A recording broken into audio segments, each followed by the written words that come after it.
Howdy folks, welcome back to the program. This is the newly rebranded Paint and Pending, and I'm still doing this, so let's get started. First up are the Space Marines that I finished off at the very beginning of the month. My 40k painting schedule has really dwindled lately as I focus more on Song of Ice and Fire.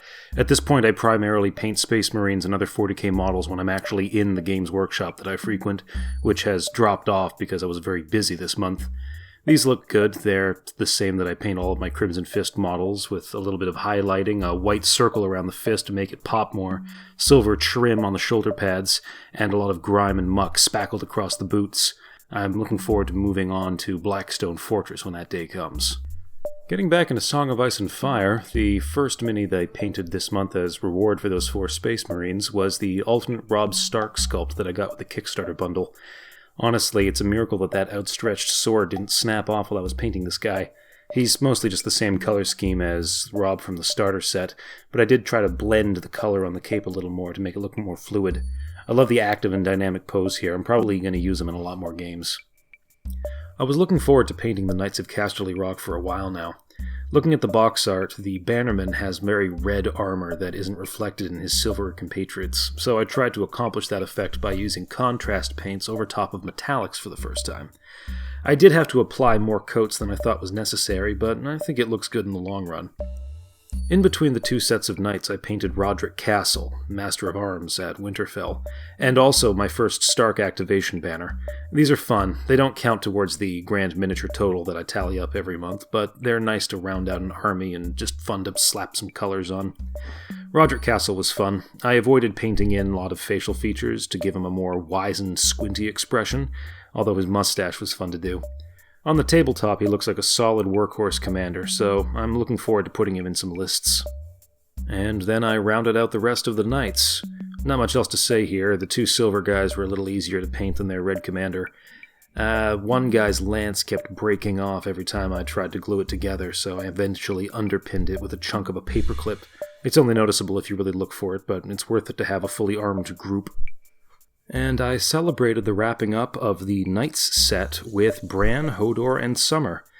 I make a point of painting everyone's direwolf alongside the model, and I did have fun making Summer visually distinctive from Greywind before him, with yellow eyes and an overall lighter color scheme on his fur.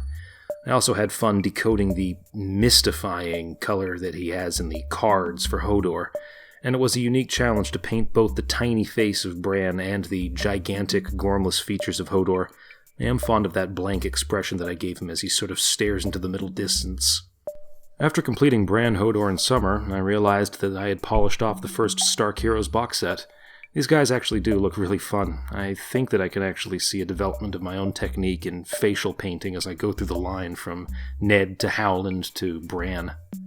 Coming up into the short strokes of the month, I put together these 4 pretty easy doggos from the Bolton Bastards Girls set, the next one that I'm working on.